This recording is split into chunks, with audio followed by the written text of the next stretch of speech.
Hello guys, this video is all about gamma distribution.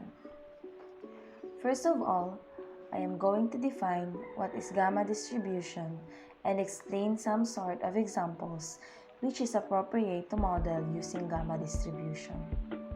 Some of its properties, probability density function, expected value variance, and moment generating function. And I will complete this video with few remarks and some example questions.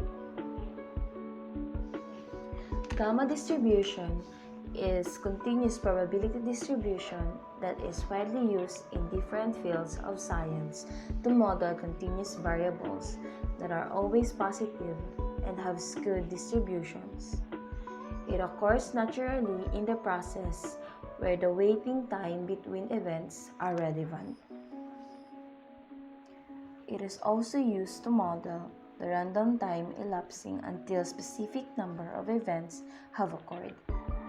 The gamma distribution, in a sense, think of it as I am counting a certain number of independent, identically distributed exponential random variables, and that certain number of them refers to this parameter over here, alpha.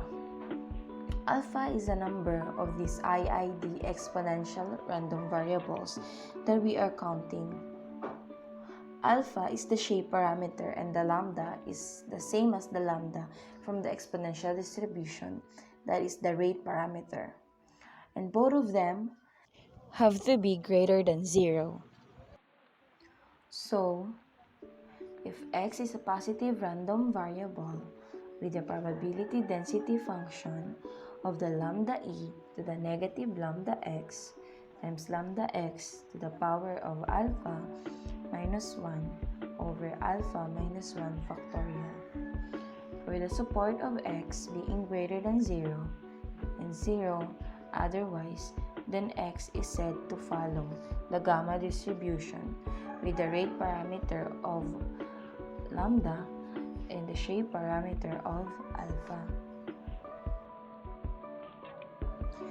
Note that the exponential distribution is a special case of the gamma distribution.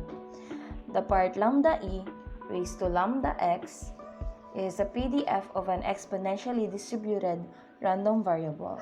What makes it a gamma is the part lambda x raised to alpha minus 1 over alpha minus 1 factorial. Also, note that alpha minus 1 factorial is equal to gamma of alpha, and gamma of 1 is defined to be 1. Gamma distribution has an expected value of alpha over lambda. It has a variance of alpha over lambda squared, and its moment generating function phi xt is given by lambda over lambda minus t to the power of alpha for t less than alpha. Now, let's have an example.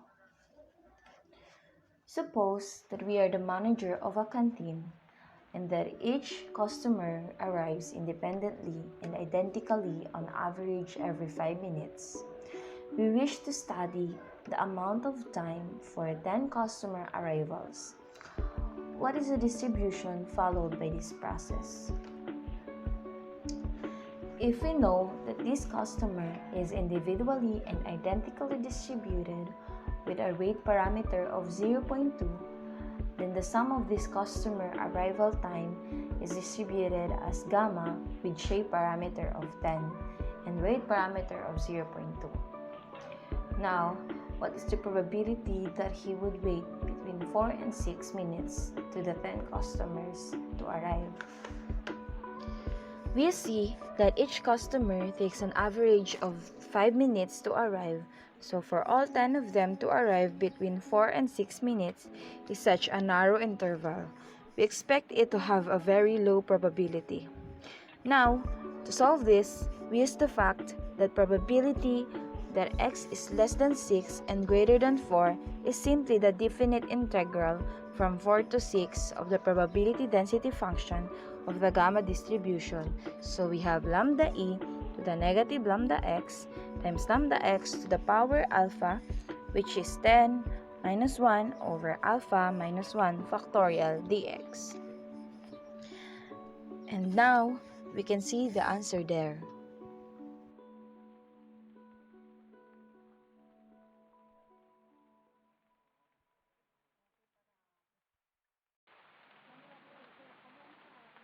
Time amounts at a certain type of policy are modeled as following a gamma distribution with parameters alpha equals 120 and lambda equals 1.2.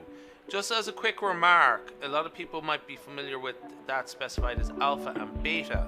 Okay, so it's essentially I just have to sort of stick with it. Now, there's multiple ways of specifying distributions actually, so I'll just be very clear about what I'm doing here shortly. Calculate an approximate, that means use a normal distribution, a value for the probability that an individual claim exceeds 120. So the probability of X greater than 120 exceeds, that word is very important, giving a reason for the approach that you would use. Now, I'm not going to go too much into detail about what the gamma distribution is about, but it does actually come up in actuarial maths and insurance quite a lot.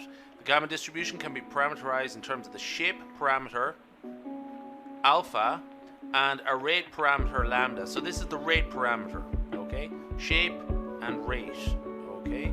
Alpha and lambda. Now, and again, sometimes this might be denoted beta.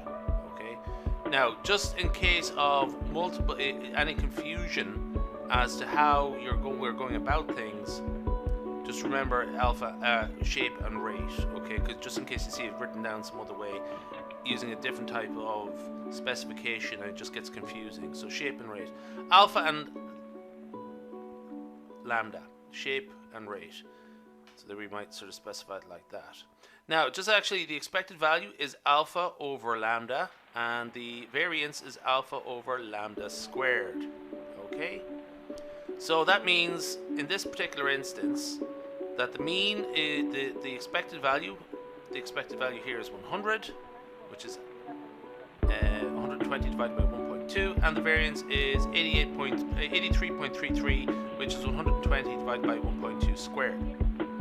Now, so by the central limit theorem, since the gamma variable is the sum of 120 independent gamma variables, okay, that bit's very important there. Now, I sort of touched on it a little bit at the start, that it actually can be treated as the summation of multiple variables, okay. That's really actually clearly what I was getting at there. I should have been getting at that, okay.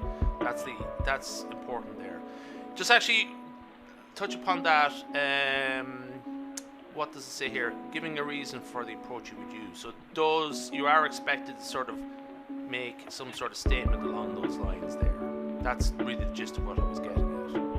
Now, so what we're going to do here is we're going to specify this random variable x using the normal distribution, and we have the mean there, which is 100, okay, and the variance here, which is 83.33, okay, which can be written as 9.128 squared. Okay. Now, a key thing here, gamma is a continuous distribution. Okay. That means no correction factor necessary. Now you might see those in a couple of other videos I do, okay, but not here, because you'd use them if you're starting with the underlying variable is Poisson or binomial or negative binomial or something like that. In this instance, we don't need to do it because it is continuous. So we can actually just go straight in there, okay, and work like on that basis. Get the Z score, 120 minus 100 over 9.129. Okay, we get a Z score there of 2.191, and then we get our probability there of 0.014, so 1.5%. So that's it really. What are the key things there? Knowing the mean, knowing the variance, knowing how it's specified, shape and rate, or in case there's another way of doing it like shape and scale. So we're going for shape and rate here. And just actually justifying it, justifying our approximation there, that bit there, that bit's quite important there. Okay. So yeah, we'll leave it there. That's great.